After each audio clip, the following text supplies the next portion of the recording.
a mix of both, I would say. Mix of both. All right, cool. Okay, let me explain it. Thank you. Appreciate it.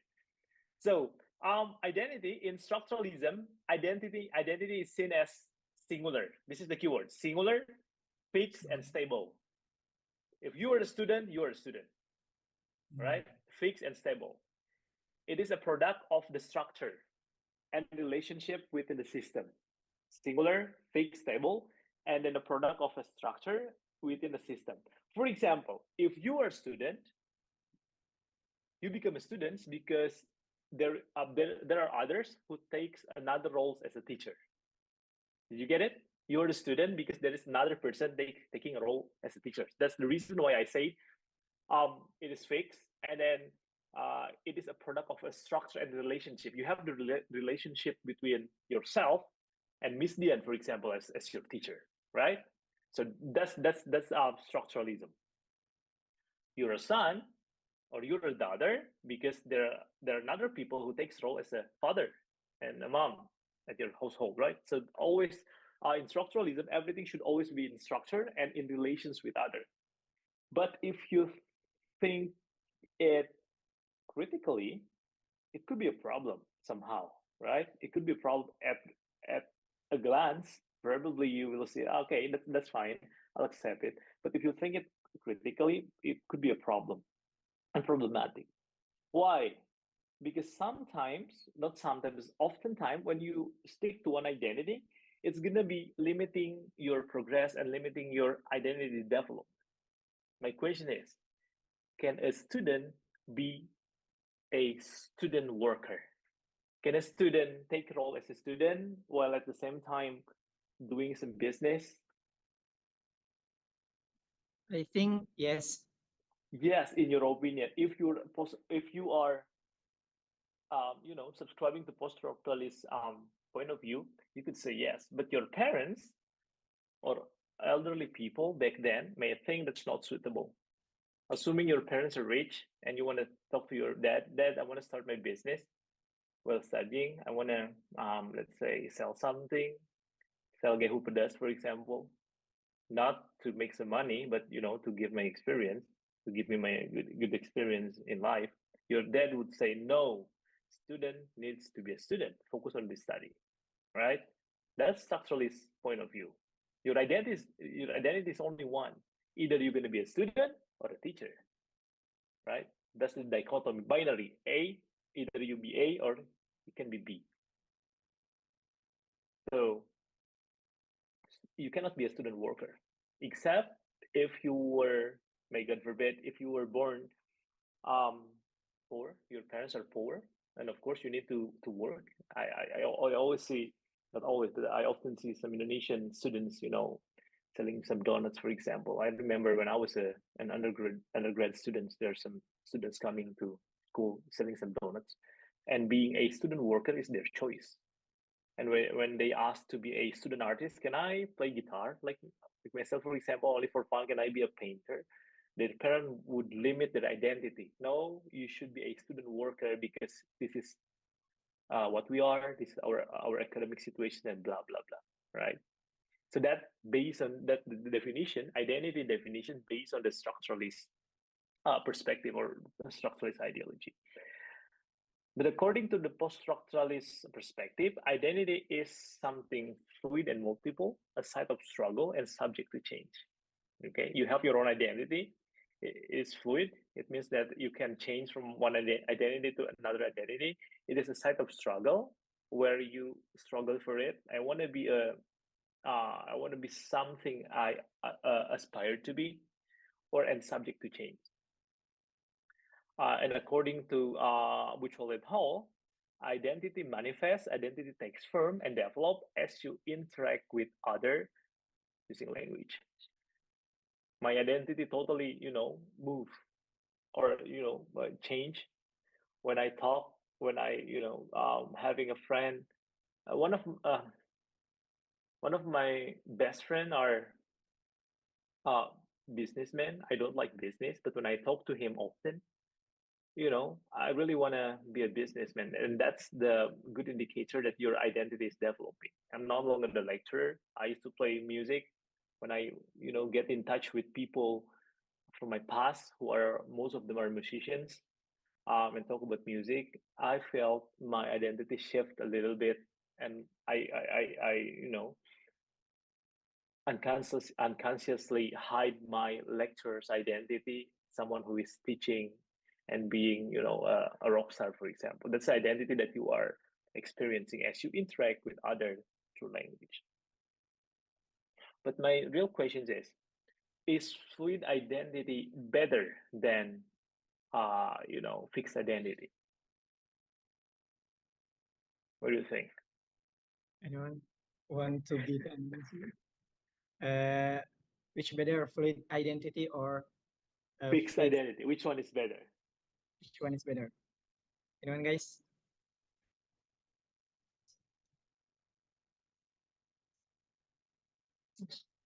Go ahead, someone's Arkan. Go ahead, buddy. Yes.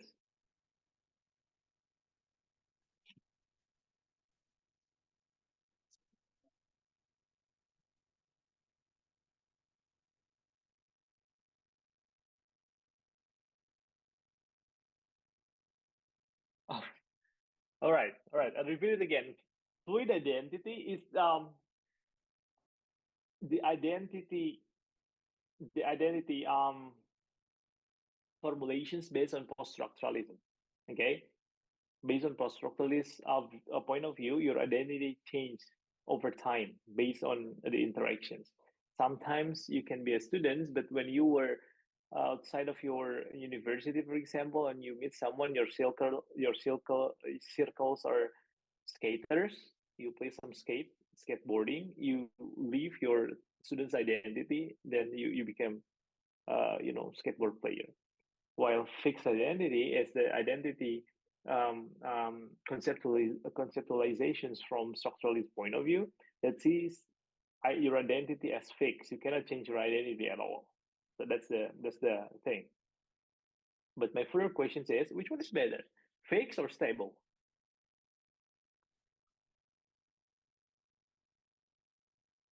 Mm-hmm.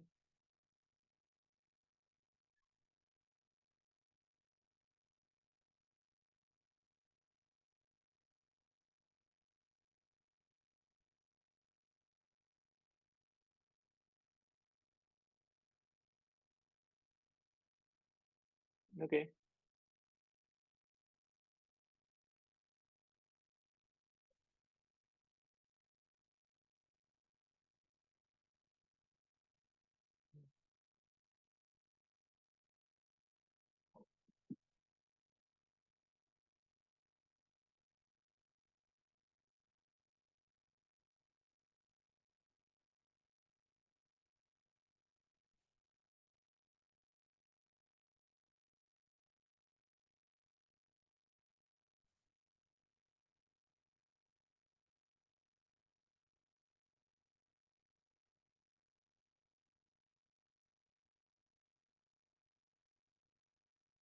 Right. Cool. Thank you. Appreciate it. Nice. So you think not fixed, fluid identity is better than fixed identity? Let's check out this video, guys. Tell me if you cannot hear the sound.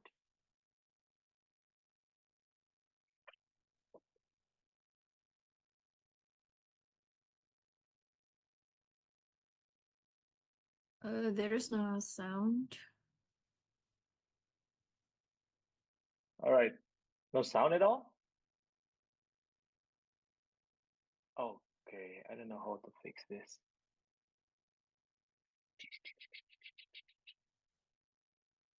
What's wrong with the camera? I think I believe I let me check really quick. Is it possible to adjust your volume higher? Okay, I'm just gonna talk louder. I cannot show you. I don't know. I think the button. Yeah, it's supposed to be showing the sound, but my app doesn't generate the sound. But generally, what you were seeing right here is white woman. Basically, white woman from South Africa, and she tried to be black. She embraced post-structuralist perspective, and then she tried to be black while she was white. She did some crazy numbers of plastic surgery to make her skin tone darker, and she just simply did crazy things. White woman tries to be black, and she subscribed to identity. So even though identity is fluid based on post-structuralism, you shouldn't be going too far when you aspire to be something. Let's take a look at this one. I believe this one has no sound, but you can read the caption. I hope you can read the captions.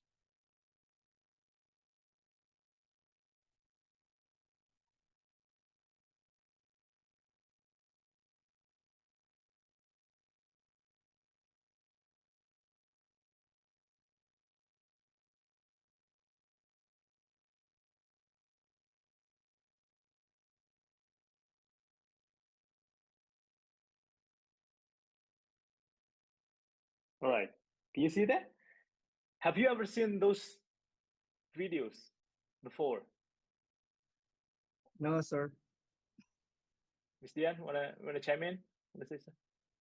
Yeah, to be honest, I am quite pissed off seeing those kind of things on my reels. And I Right. don't know, somehow, I, because here's the thing, you got your PhD degree in US, and I want you to share probably your experience, because is it true that many people identify them as many things, like probably cat, dog, not also like non-binary female or male, but they identify it into something like beyond our imagination, like something Yep. that we think it would never happen in Indonesia. So Right. probably you can share it, whether is it only on social media or in real life too? No, unfortunately, no, it's happening. I swear to God, it's happening. People try to, identify themselves as something crazy. And one of the reason why I leave United States simply because I am afraid my kid's gonna be affected by this kind of disease. One day, my son told me, "Dad, I need to, wear some rainbows to school." By the way, he was 6, and I asked him why, because tomorrow is the Friday where I can be anything.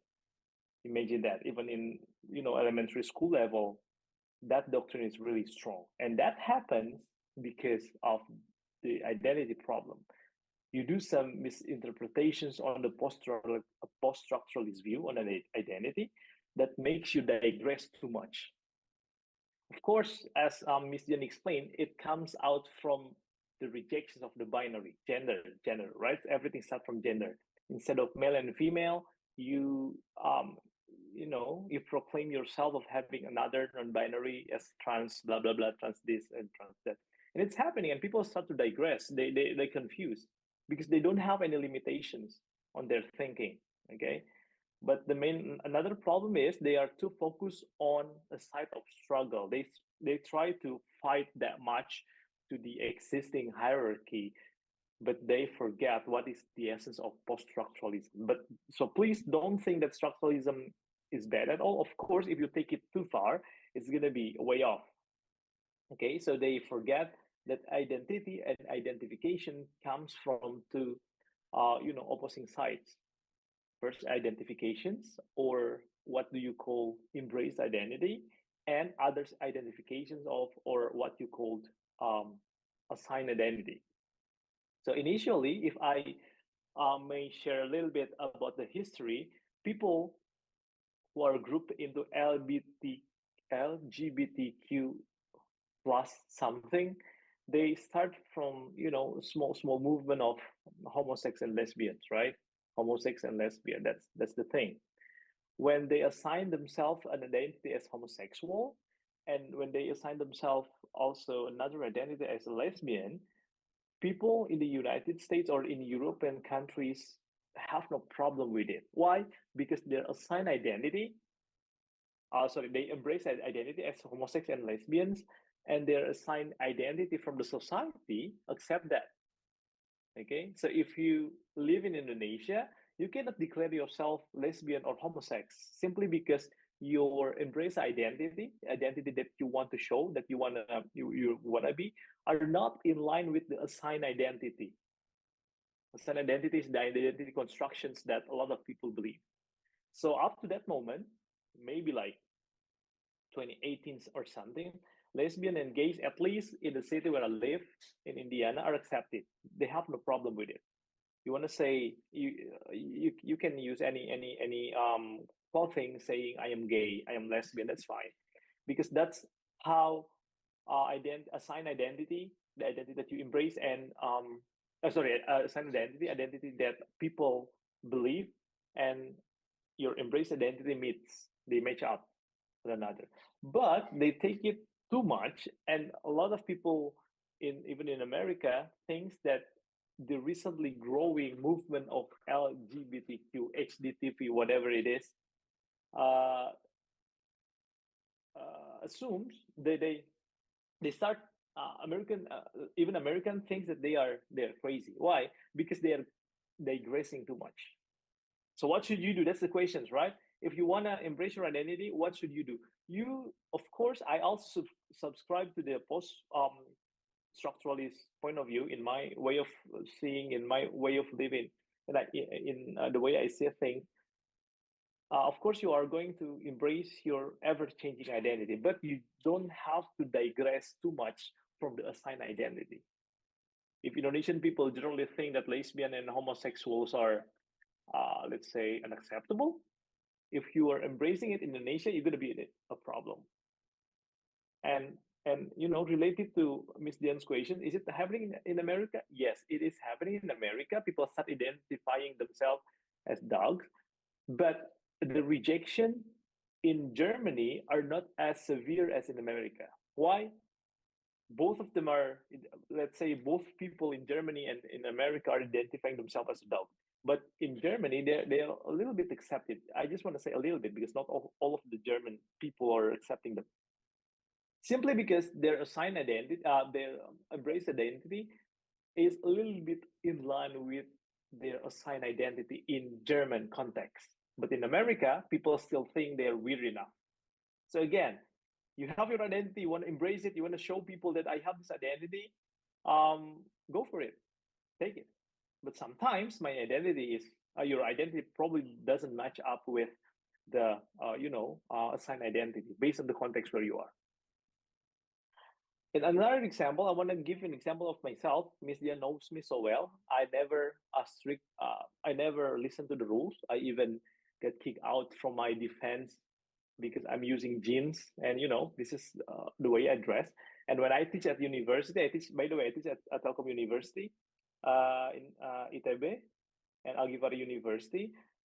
I always embrace an identity of a teacher who doesn't really have to be a teacher. I mean, I do not dress well. I do not use, what Indonesian people call celana bahan, and then leather shoes. I don't use that because I embrace my identity.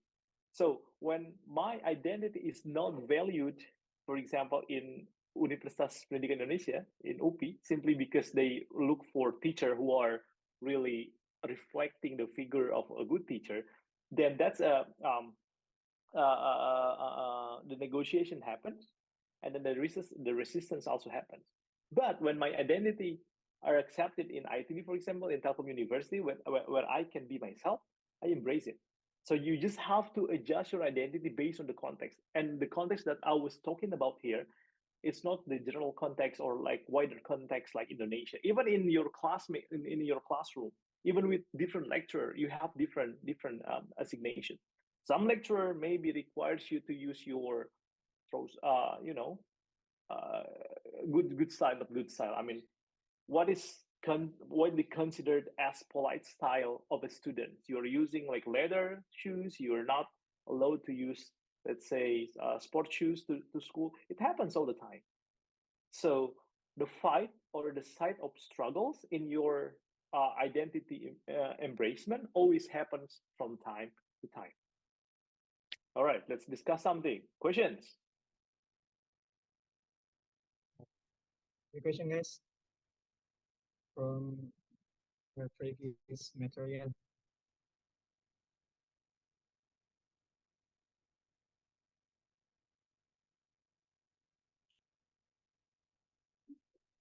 Daffy want to ask, sir? Go ahead.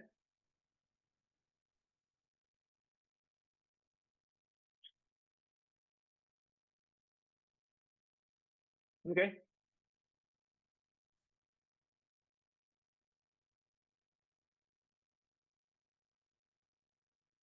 Mm-hmm.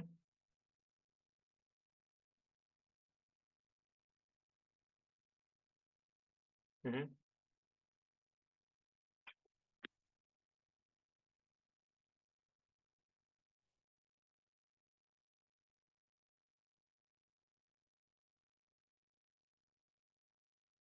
Mm-hmm.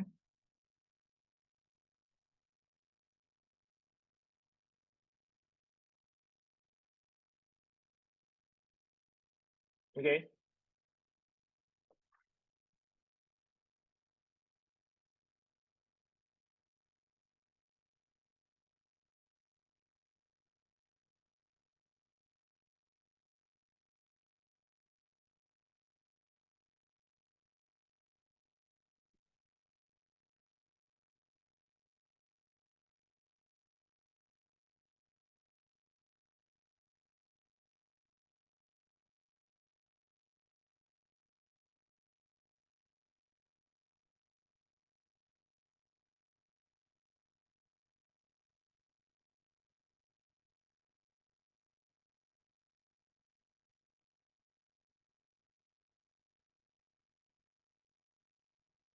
Okay. Thank you. What do I say about it? It is what it is. You cannot say anything about it, right? That's the part of their identity. But the problem is not the problem, but the way you see it after you learn what's the difference between structuralism and post-structuralism. At least you're not you. I hope you were not too judgmental on someone or something, right? You don't have to judge someone. Oh, why this guy is doing this? Why this guy is homosexual or stuff like that? Because that's the part of their culture. That's part of their identity. If you are judgmental on something, then you are still using some, let's say, structuralist point of view. But when I said you don't have to be judgmental, it doesn't mean like you have to, you know, go for their ideas. You don't have to support them, right? You just don't have to be really judgmental.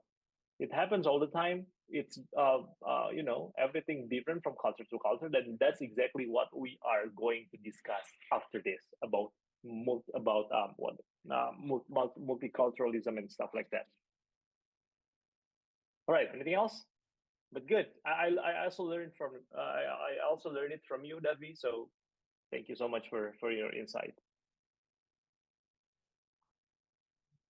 Okay, I want to bring something onto our discussion actually, because since you mentioned about the physical character, no physical, there is some kind of a attire requirement that you Mm-hmm. experience, like you tend to be like more rebellious, like this. Yeah. It is what I am, and then whatever I wear, it doesn't limit my identity as a lecturer. I Yes. can dress like this, and also I can give a lecture in some classes. Mm-hmm. So somehow I just remember that probably a couple of years ago, Indonesian people like who saw some figures wearing the blonde hair, and they color their public figures who they see some public figures who color their hair as not nationalist people, or some yeah, some musician or something who act in a certain way, or probably who sing their song, who some kind of the foreign things, and they label, in many Indonesian people label them as a non-nationalist. So Mm-hmm. to me, of course, people have a different idea, but the thing is that it is really interesting because somehow, if I get the different idea, give a different side, what they wear or what they act, how they behave, doesn't actually define them as a whole person. So it Right. don't need to question their nationality because it doesn't prove anything at all, Yeah. actually. So True. does it mean that us, for many people, doesn't have any actual concept of identity or national identity itself? And if i if we search on Google, like national identity is a sense of belonging to the Yep. history, culture, and everything. So does it mean that many people don't really have any knowledge about the history of culture and stuff, how they identify it? Right. Right. One thing you should remember, one of the things that colonialism bring into the table, into the modern world, is segregations and national boundary. They are trying to divide some nation. Arab nation, they're strong, they're the center of Islam, they have a lot of power. And then came the colonizer. They try to split the power by making this is Iran, this is Iraq, this is Afghanistan, you know, and then this is Algeria or whatever it is. So when you, I think I totally agree with you when you say maybe they don't understand what is their national identity. But my further questions is, what is national identity actually? What kind of identity that you were trying to Exactly. make, right? Is national identity means you cannot be blonde? Is national identity means you cannot, let's say, using some turban like Indian people? It's not what it is. It's not what it is, right? Because there is no standardizations whatsoever that should define this is Indonesian identity. No, man, segregations, that's a colonialism. So that's why people start to think and embrace another thing called multiculturalism. But by the end of the day, multiculturalism still interpreted differently based on structuralism and poststructuralism. But the idea is there. The idea is there, and then people should think that identity, no, there's no significant features of your identity, in my opinion. But I don't know. What do you think, Lydia?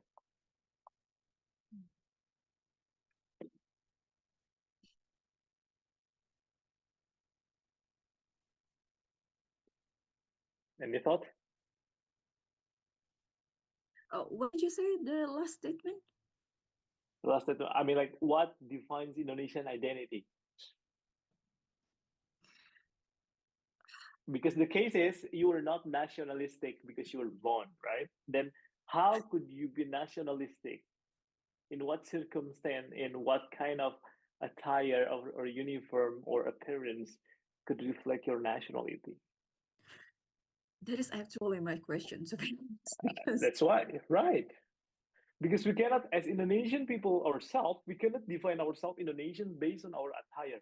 Nah, because Indonesia is composed of a lot of suku bangsa. I prefer to use suku bangsa because ethnicity and suku bangsa are different. And that's my research, one of my research that I'm doing. Because suku bangsa is different, right? And every single person will have their own identity. And we are going to discuss it further later, okay? Just hold tight a little bit. I'm going to discuss how Indonesian suku bangsa merge one another and make something else. All right. Now let's talk about transnational identity. As you have predict, transnational identity also a ramifications or a result from post-structuralist perspective that criticize the idea of national border that embody colonialism and modernization. Again, like I said, we start to have countries after colonial era. We have Indonesia, we have Malaysia, we have Thailand, Singapore, and etc. from colonial era. We were separated by geographical and national border. And people nowadays think that my identity as Indonesian could be mixed with anything else based on transnational identity. So if you want to define transnational identity loosely, it's a sense of belonging someone develop and maintain as they navigate and negotiate various social, cultural, and political spaces across national boundary. That's the transnational identity. In Indonesian context, maybe we could tweak a little bit this term. Instead of saying transnational identity, maybe we could say transsuku identity, because it happens all the time.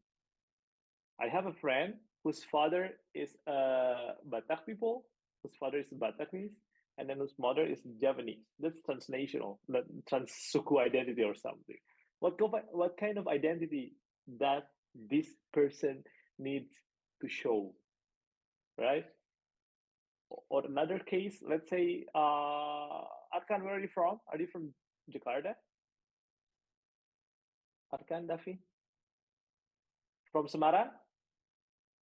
Okay, you're from Semarang. I'm assuming you're a Javanese. You have your own identity as Javanese. When you move to Jakarta, which is a melting pot of, different suku bangsa, I believe you're gonna embrace something new.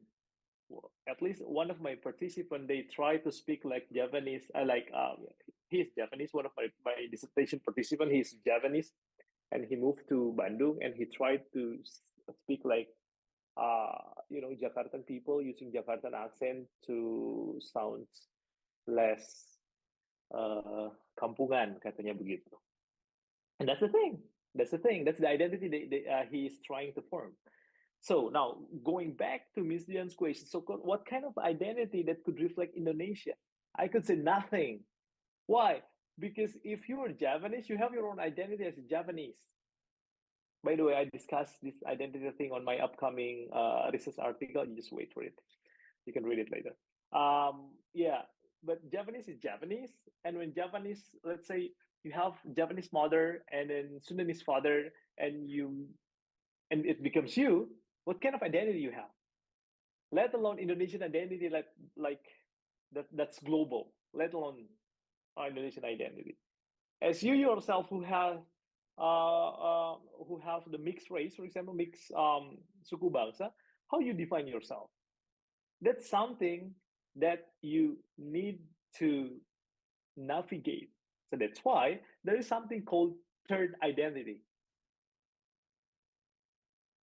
a kind of adaptations from the third culture. Homi Baba, I think you talked about it before, right? Ms. Dian, Homi Baba, third culture is the culture that comes up as a ramifications of alternative culture.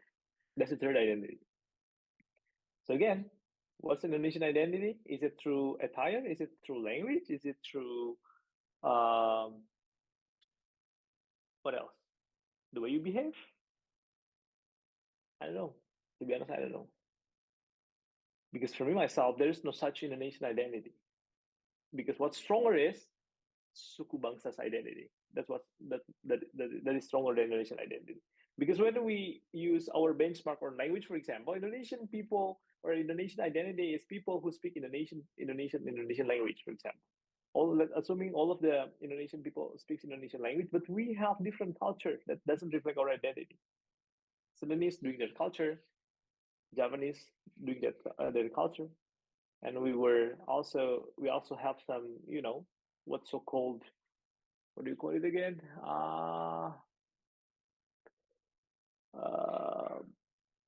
People from other countries who tries to be Indonesian, and he speaks Indonesian, but they are also still using their custom.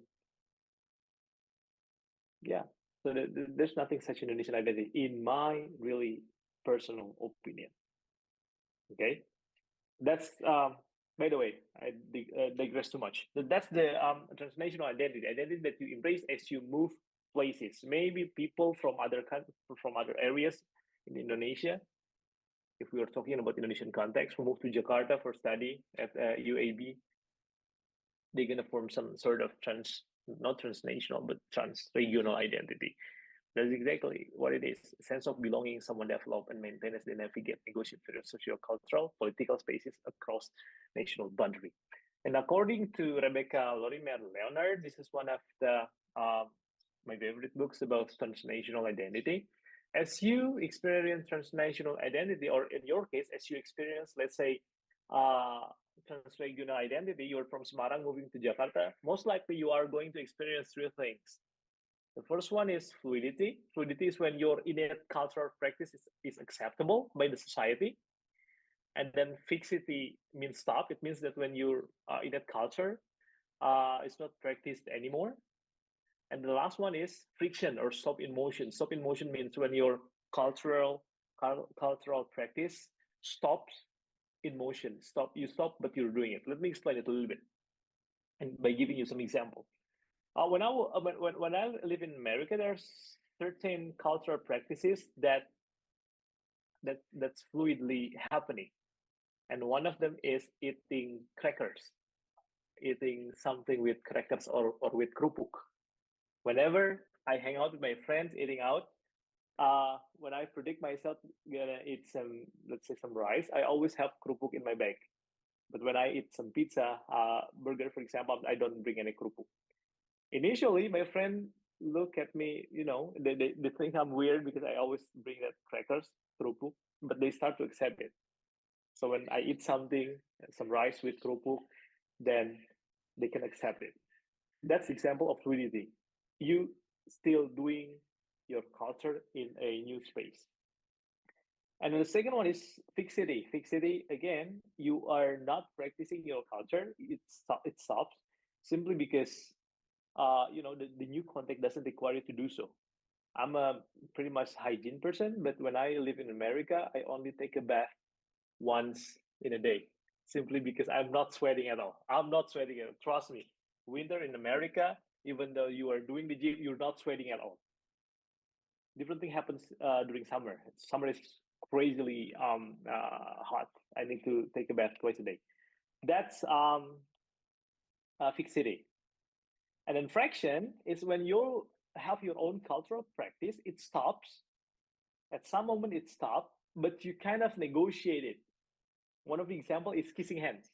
You meet your parents, you kiss your parents' hand. I never kiss my professor's hand in America. It never happens because that's different culture. But when I met another professor from Indonesia, is one of the professor in Indonesia, has big names in computer and science. I consider him as my dad because he takes care of me every time I meet him. I kiss his hand. So that's fixity. And I believe when you move, let's say like Arkan or Davi or whatever your nickname is, from Semarang to Jakarta, there's certain identity that change. There's certain cultural practices that you stop embracing, that you continue embracing, and that you need to negotiate to embrace, right? Okay, I'm just gonna make it really quick. Now let's take a look at multiculturalism. I define multiculturalism really cautiously, simply because based on structuralist approach and post-structuralist approach, multiculturalism is different. So simple definitions is an understanding of how multiple culture interact one another. That's multiculturalism. But in structuralist point of view, structuralist approach always focus on how to understand the culture or cultural diversity through underlying system or binary options. Again, that's the keyword of structuralism: systems, relationship with other, in this case with other culture, and binary options. So because structuralist approach see through structure, multiculturalism is seen as a combinations of various culture that is fixed, not interchangeable, and then not influencing one another. That's multiculturalism. If you are Sundanese, you're Sundanese.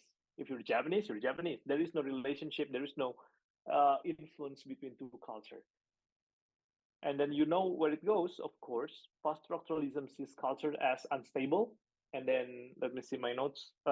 Constructed through discourse and constantly being renegotiated. So you negotiate that culture. And again, related to multiculturalism, I think one of the most important concept in post-structuralism for our daily life is the notions of something called hybridity and third space. This is, I think, correct me if I'm wrong, Miss Dian. I think Homi Baba is the person who proposed this one. So hybridity and the third space, third culture. In previous discussions is about the third identity. This is the place. This is the space where new hybrid cultural forms emerge that escape from the binary categorizations. That's the third space. That's the hybridity. So like the example I gave you earlier, if you have a Japanese mother, Sudanese father, most likely as a kid, you are making your own culture. You are making your own culture that you are going to inherit to your kids. Does that make sense? Right? So that's the reason why when Miss Dian asked me, what is Indonesian identity? I don't know. Because it changed from time to time. 50 years ago, you could say in the colonial era, where people fight for their independence, I'm pretty sure that they could easily define their identity. That's the reason why Sumpah Pemuda takes place, right?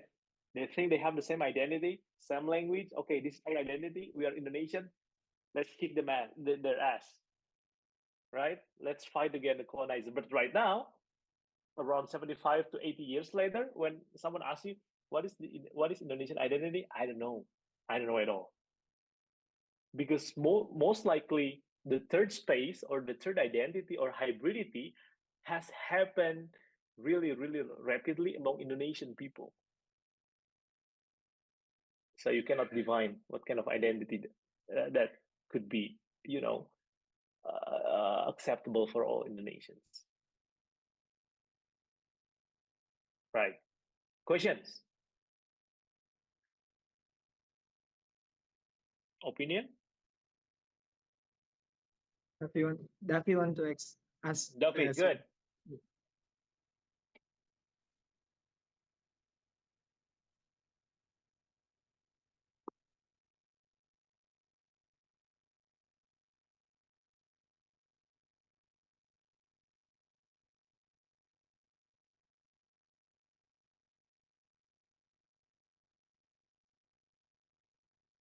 Mhm.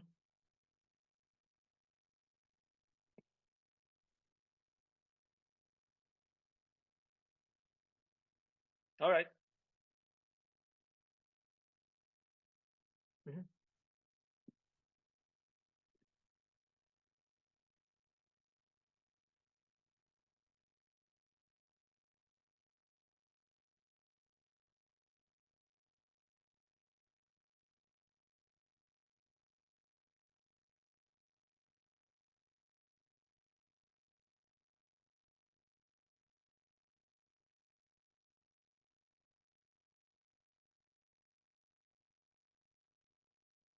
Okay.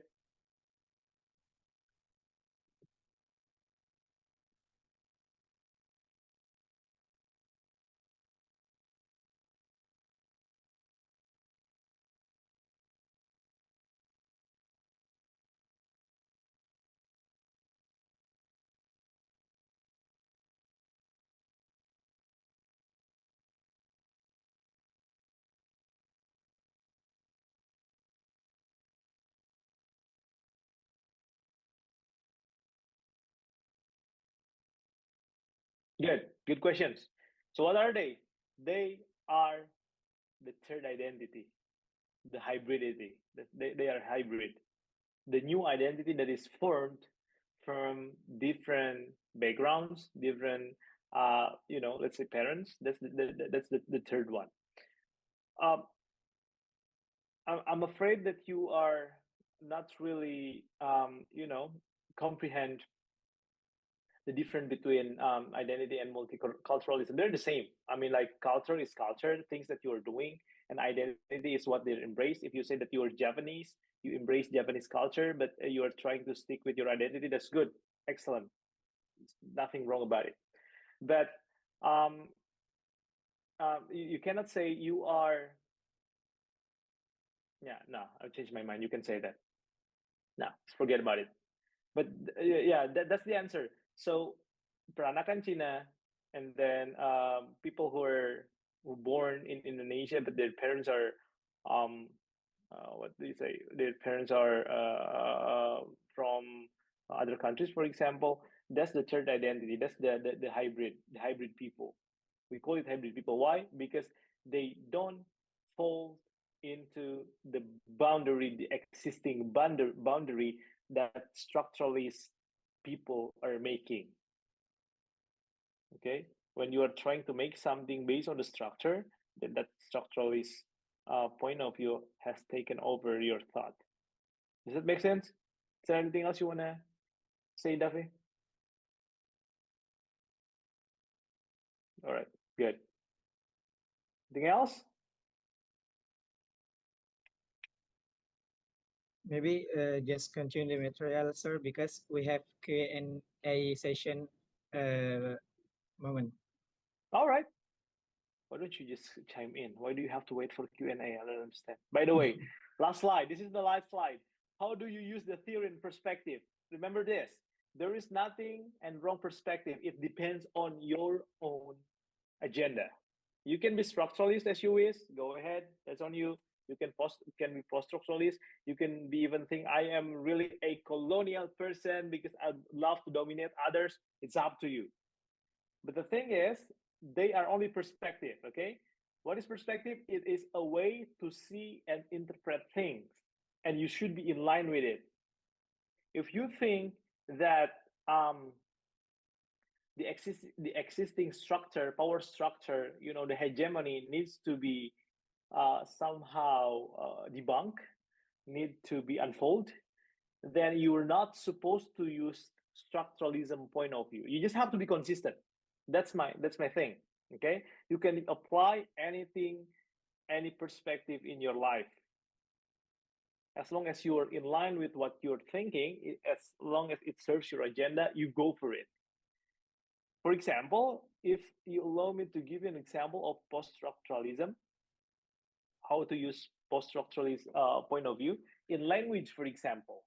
As post-structuralism try to destabilize the existing notions, you can see language is tied to identity, right? Language is tied to identity. People can think that you are from Java, a Javanese, suku Jawa, simply because your accent and stuff like that, including in English.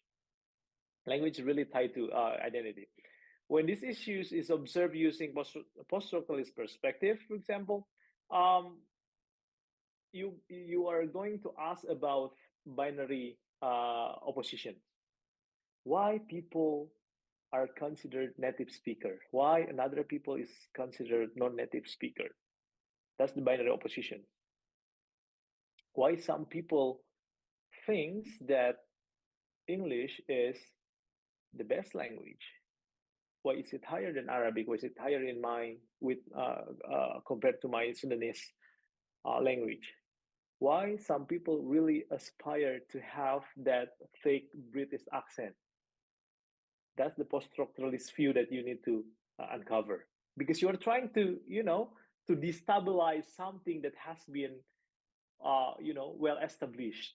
That's one of the things that you can do when you are trying to use post-structuralist point of view. Use your critical perspective and then try to destabilize something. But again, once again, as a final mark, I want to say any point of view and the perspective are correct, not correct, but I mean, like, it depends on your needs, it depends on your ideology, it depends on your agenda. You can use whatever you want, but in this meeting, because we were talking about post-structuralism, that's how you use it. You need to think critically. You need to think something that for some people it has become the truth, but you need to destabilize it and see whether they are supporting some particular group or the other. Yep, that's all. Thank you. That's my reference for the readings in case you wanna read something. Aye, stop sharing. Okay, thank you, Mr. Arry, for the presentation of material. We hope this material can affect us for future. So now we'll going to next session, which is a Q&A session. Uh, okay, anyone want to ask, guys, for this material for the previous presentation?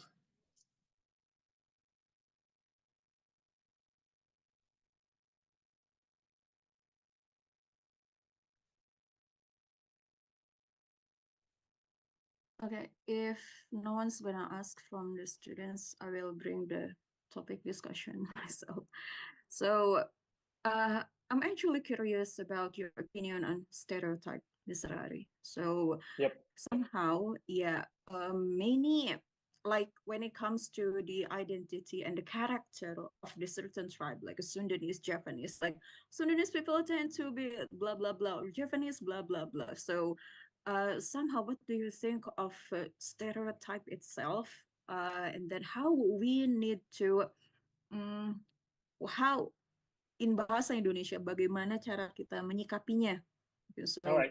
how we need to assess that, and then also the thing is that uh, how to use the post-structuralist perspective on that. So, if I'm not mistaken, we can probably use the post-structuralist perspective on debunk some stereotype, but I don't know because many people still think like the stereotype is a general truth, like the blondie people tend to Right. be dumb or Yeah. something.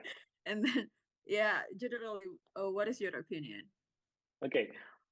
From my understanding, stereotype. Have you heard something? A term called essentialism. I ever heard it, but Yep. not go deep into it.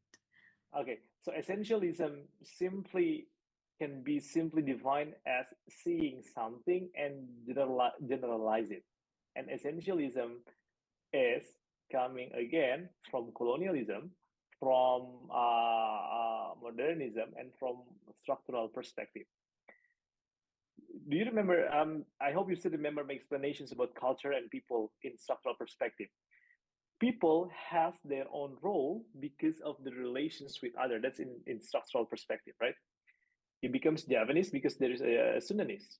You are Javanese, and sorry to say, my dissertation participant always mentioned this, but Japanese people are often considered stupid and kampungan. Itu yang dia bilang. It's not me, right? My participant says that, and that label happens simply because there is a comparison with other suku bangsa, right? It comes out because of the comparison, stuff like that. And that happens because first, there are some entities that classify, okay, this is Japanese and this is Sudanese. And who are the entities? The colonizers. That's the first note. Second one, it happens because essentialism, because they think all Javanese are like this, all Sudanese are like this. It is the same as the stereotype that you were talking about. So basically, stereotype is coming from essentialism that generalize all blonde people as stupid, all blonde people are not nationalistic, and then all person using kopea or peci is really Indonesians, right? And that's also comes from colonialistic ideology. How do you tackle this? How do you address it? How do you react to this? Just be yourself, man. I mean, girl, you don't have to think about it. Come on. If you think you're dumb, if they think you're dumb, just say, yes, I'm dumb, but I'm having my master degree, stuff like that, Yes. It also applies to you guys. If you think that, because this is what happens related to English, because I'm gonna connect it with language, because our local language or suku bangsa language is so strong. Even people can say you are from Japanese, suku bangsa, or you are from Sundanese simply because your accent when speaking English is so obvious. Should you think that, oh, my English is so bad and stuff like that? No, you don't have to be that. right? You don't have to be. You just have to embrace your identity. A lot of people laugh at Indian people speaking English, don't they? Don't they? Something like our Singaporean accent, you know, they think it's funny. But you know what? It's funny because they think their English language, their accent, their American accent, their British accent are better. They have some hierarchy. And if you follow those hierarchy, then you are subscribed to the colonial agenda. Just be yourself. In one of my presentations, I remember back then it was raining. I need to present something and I'm the whole wet. It was Ramadan. I bring my sarung. My pants are wet. I do present myself using sarung in the class. People are laughing at me, but who cares? I mean, that's my identity, right? I don't care at all. So you just have to calm down. I mean, if you can, of course, you can educate people that the stereotype is blah blah blah blah blah blah. But I mean, it is what it is. Indonesian people are too judgmental, right? And that's the reality. And that's the track of colonializations, guys. Listen that carefully. That's the remaining of colonializations. When you try to think that all the people are like this, that's how colonists think about your great grandfather back then. So I hope it's not happening again. Oh, true. I think I can fully relate to that because somehow when I speak to my students, most of them will apologize because of the bad English. I'm sorry, miss, my English is not really good. No, Actually, yeah, I feel like why you need to apologize because right. somehow we study English due to colonialism. And yeah, how it becomes the international language itself. Yep.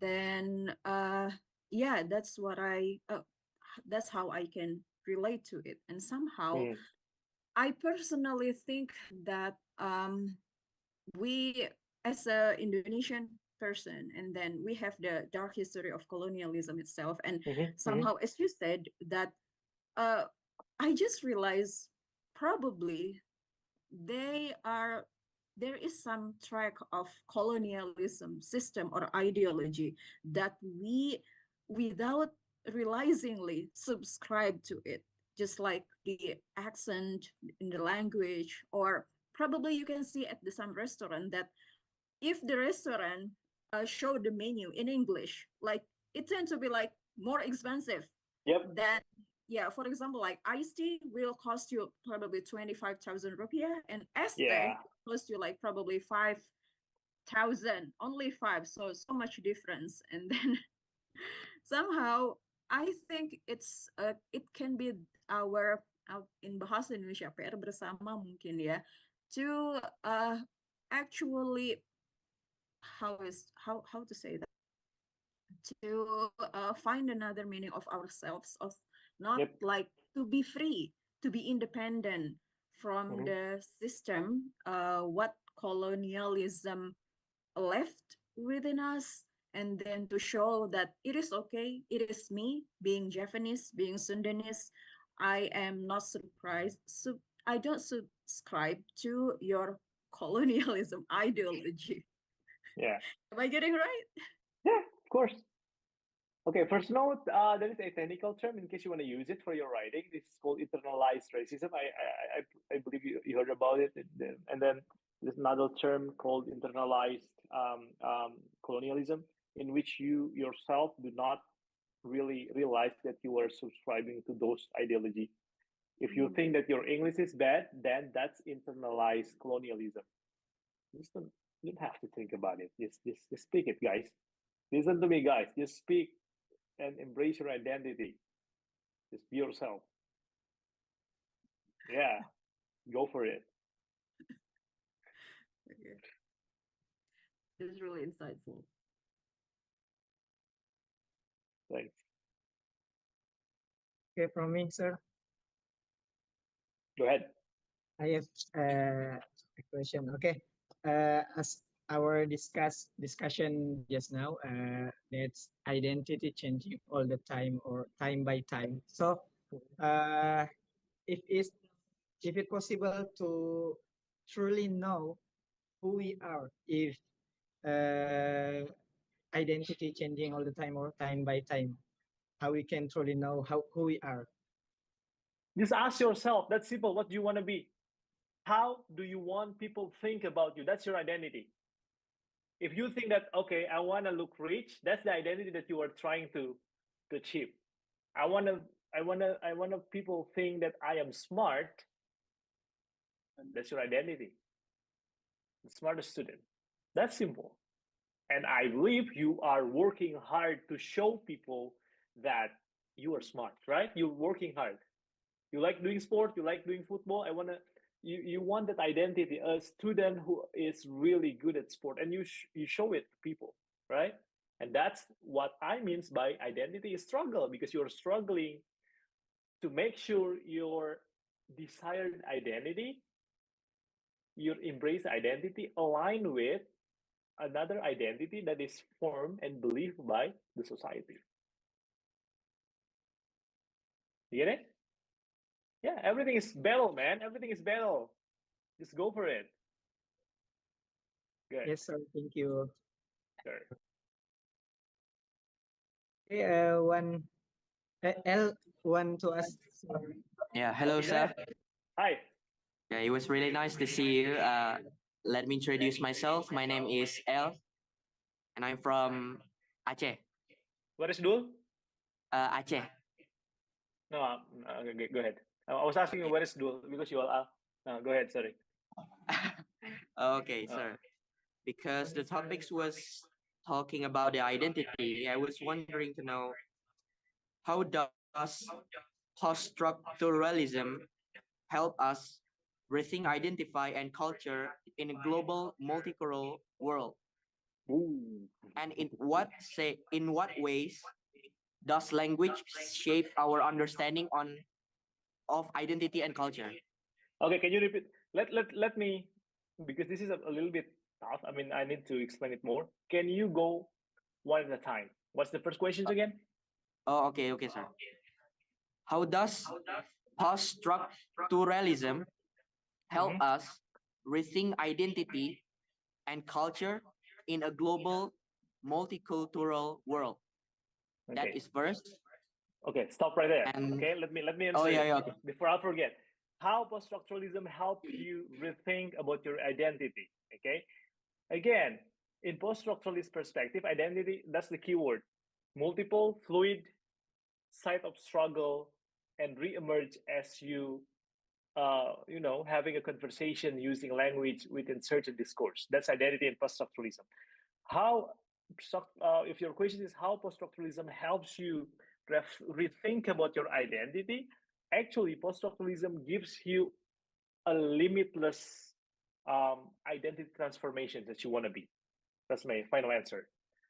Poststructuralism gives you limitless identity transformation.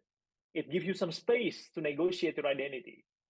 It gives you a confidence that your identity is always, ever changing all the time, change all the time, and you can change it, but you need to struggle. You need to make sure that not only you who embrace the kind of identity, but also you need to convince others, your society, that you deserve that identity, right? The main reason why, again, like I explained before, the main reason why lesbian and gay people in America are accepted simply because their assigned identity is in line with their assigned identity in line. But people in America cannot accept another person identify themselves as a dog.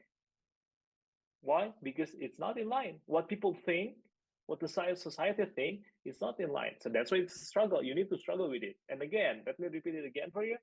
So post-structural perspective gives you a space to negotiate what you want to be. Just don't go overboard, boy. Don't go overboard.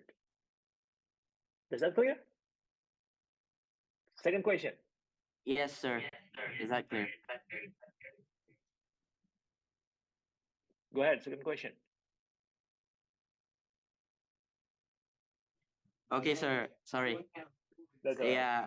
My second question is, in what ways does language shape our understanding of identify and culture? In what way language shapes our identifying culture, you mean? Okay. Yes. It's gonna be another. You need to invite me another time for talking about language, because it's gonna be a lengthy discussion about how whether language shapes identity or identity shapes language. But let me give you a quick answer. Identity is related to language because identity, you can show someone's identity through language.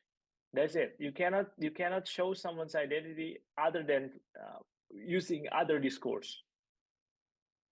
The language you use, it can show your identity. In your opinion, what kind of accent do I'm using right now? It was clear American accent. I don't want to be. I don't want to have American accent, to be honest. But because I don't embrace it.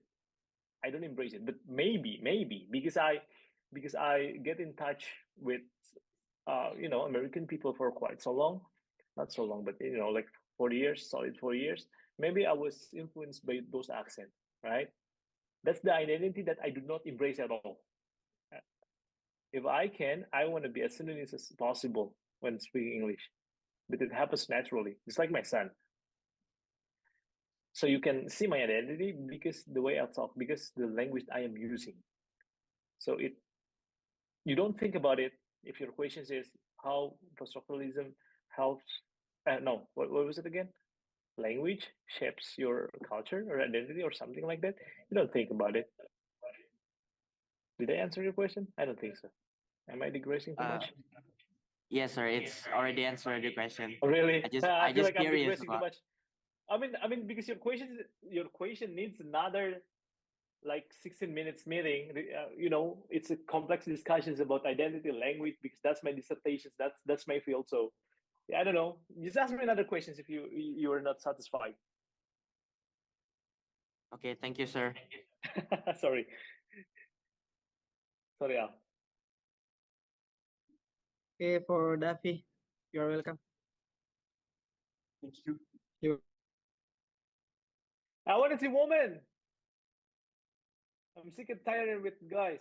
Come on. Okay, ladies. I'm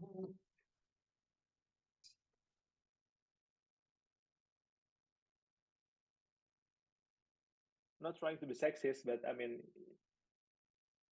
I just give some opportunities.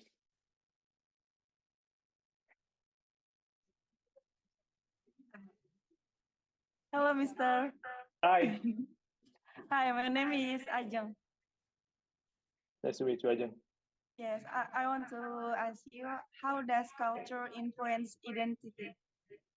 What? How does the culture influence identity? Good. How does anything else? I think that's pretty easy. Anyone can answer? How does culture influence identity?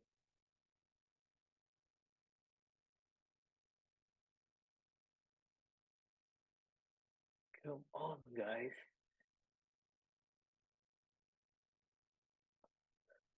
How does culture influence identity? Go ahead.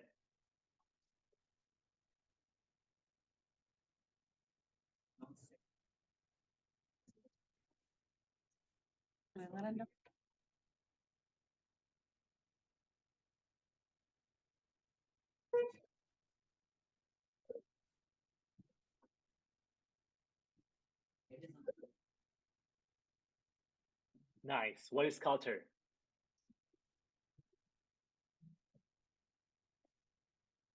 What is culture?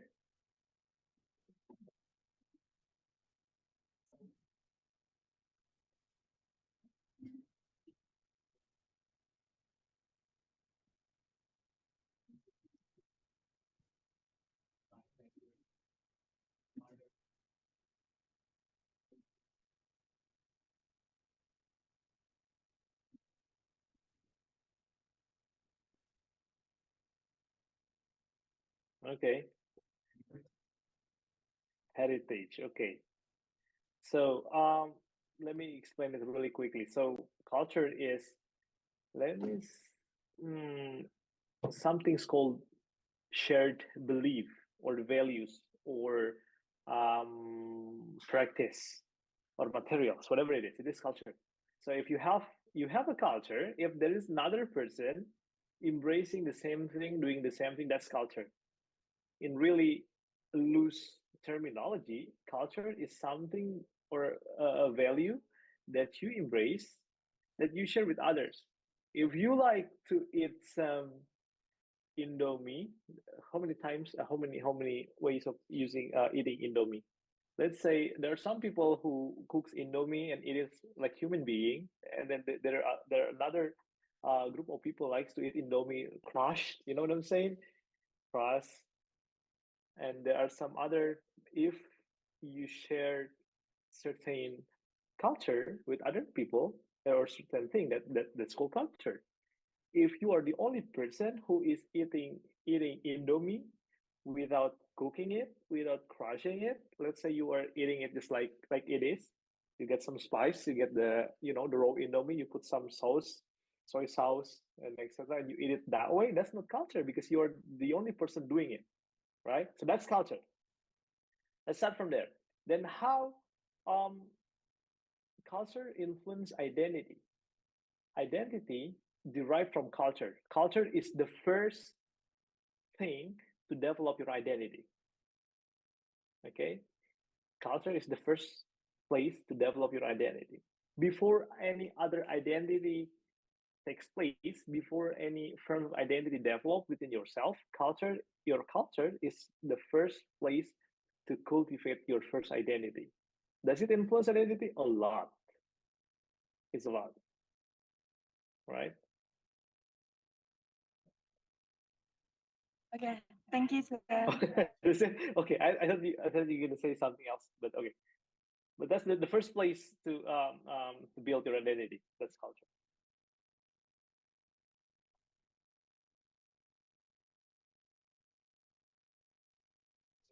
Okay. One last question from Davi, sir. Yes, please. I need to go to ITB. I'm late. Okay.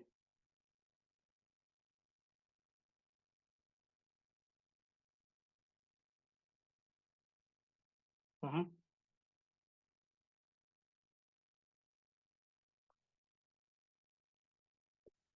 Uh-huh.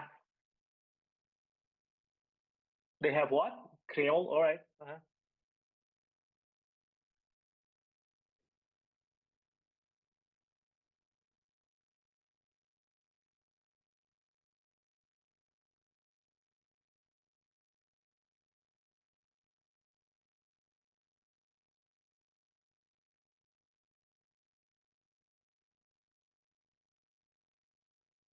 Okay. Phenomenal. New language. Okay. One of the expert that I subscribe to that I love so much is these two people are expert in linguistic anthropology. They are Marconi and Pennycook. Have you heard about that name before? Marconi and Pennycook, postmodern, postcolonial, poststructuralist thinker, and one of the things one of the theories that they are producing related to languages, even language naming is a colonial practice. That's what they think. When you say this language English, when you say this language is Sudanese, that's also a part of colonial practice. So if you're subscribing to post-colonial perspective and a post-structuralist perspective, there is nothing that you need to worry about when you have a language, a new language. In technical term, Creole or Pidgin language, there's nothing that you need to worry about. That's good, because the essence is you are using language to communicate. But things are getting more complicated, especially when the languages that are supposed to be the languages that are supposed to be for communicating are written excessively by ideology. Then you have English, which according to Suhanti Mota as the most hot community in the world. You're going to be surprised after knowing that English has been, well, carefully planned to be the #1 language. It's been planned, guys, before colonial time. We have English, we have French, we have Dutch, we have what else? Spanish. I think Spanish people also colonized Timor-Leste or Portuguese or something, whatever. But English to be the first language right now, I hate to say it's the first language, but English becomes one of the, maybe the first language that a lot of people likes, and that's political. It has been planned a long time ago, and that's a result of colonialism. And your job, I hope you're following my footpath. What I'm doing right now is to decolonize English. That's a specific term, decolonizing English. How to make English not really related to colonializations. It's a hard thing to do because its emergence is based on colonialism, but I mean, it's still doable. That's exactly what me and my colleague in America, my professor, are still doing, how to escape English from colonialism. Again, I'm digressing. But again, to answer your questions, what is my opinion about new language, Pidgin, Creole? You don't have to think about it. You don't have to worry about it, because at the essence of and at the heart of a post-colonialism perspective, language, even language naming, is a colonial practice. So you just have to embrace it. Yep. You're welcome.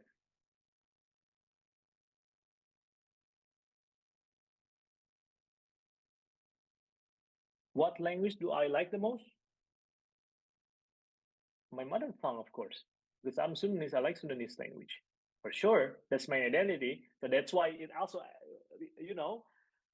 recall back to Miss Dian's question. What is Indonesian? I cannot tell, because let me ask you this: do you love Indonesian more or your suku bangsa more? Every single person will say, what is Indonesia? What the hell? Right? I love my tribe. I love being Sundanese. I don't care. But at the end of the day, that's stronger than Indonesian identity. So what is Indonesian identity? I don't know at all. Yep. Hope that answered your questions. You're welcome. Pleasure. Okay, before we going to last session or last agenda, I will deliver the conclusion from your presentation and our discussion this evening, which is transnational identity are not fixed or singular, but rather fluid and constantly changing depending on social, cultural, and historical context. Multiculturalism is cultural diversity, not as something that must be unified into one national identity, but valued in its diversity. And the last one, poststructuralism rejects the concept of fixed identity, emphasize that identity is shaped by language, discourse, and power. And in other words, we can conclude that identity and culture are not fixed, but the result of social construction influenced by many factors, such as globalization, migration, and media. Okay, now we will go to last agenda, and we will be taken over by our MC today. For Brother Hairan, you are welcome. Sorry, can I say my final mark just a little bit? You'll need to unlock your iPhone first. Something just pops out of my mind related to Indonesian identity. Let me say this as a final mark. Even the founding father of the nations and the recent government, they are trying so hard to form Indonesian identity. And Bahasa Indonesia is one of the manifestations for that. Why? Because Indonesian identity is something important. If we do not care about Indonesian identity, most likely we're gonna be having a separate nations. Gerakan Aceh Merdeka. We don't care. I mean, like, we don't need Indonesian government. We Aceh people, we can make our own nation and stuff. And one of the examples that I can give you, probably maybe simple example, in order to make or to strengthen identity, is kopiah. You know what kopiah is, right? If you realize all of the politicians or all of the people running the government, when they have their picture, most likely they're going to use kopiah. So kopiah is not a symbol of Islam, but that's the identity of Indonesian people. I remember one time, I think it was at Ruhut Sitompul, he's Batak people, he's not even Muslim, and he got pictured for the official picture. He used the kopiah. That's one of the examples. Sorry for interrupting you. Thank you. Thank you, sir.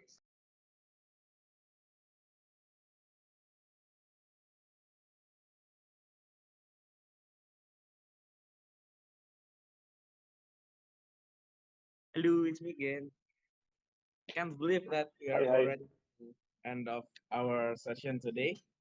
So, Mr. Arry, before we finish our lecture, can we take a picture with you with the entire class too? Thank you. Can I use filters? Yeah. No? All right. Can you?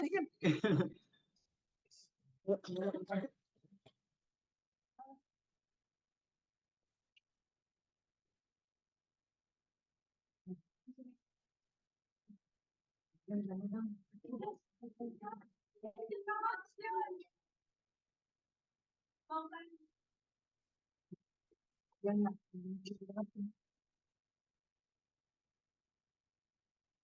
who's gonna take the screenshot?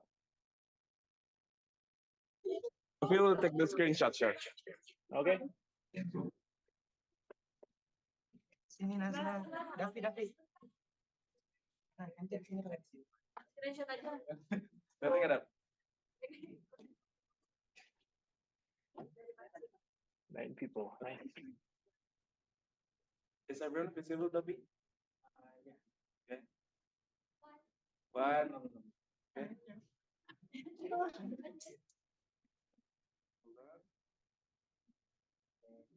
Okay. You come, Davi. You're done? Okay. Let it gets dry.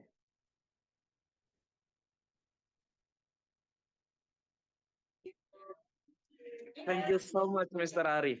No problem. My pleasure. Gimana closingnya? Okay, so as we are in the end of our agenda, thank you so very much, Mr. Arry. So everyone, let us recite Hamdalah and Alhamdulillahirrabbilalamin. Alhamdulillah. Subhanakallahumma wa bihamdika asyhadu an la ilaha illa anta astaghfiruka wa atubu ilaik. Once again, thank you so much, Mr. Arry, and I hope that this lesson can give us a new insight on identity and the other parts of multiculturalism. Thank you so much, Mr. Arry. I'm signing out. Bye. Assalamualaikum warahmatullahi wabarakatuh.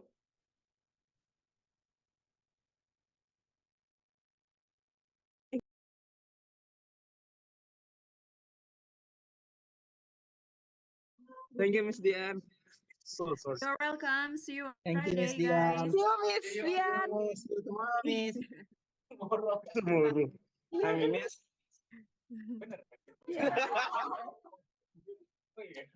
Kan besok Jumat. Oh iya. Tapi bangun, tapi. Wake up, tapi. Apa saya?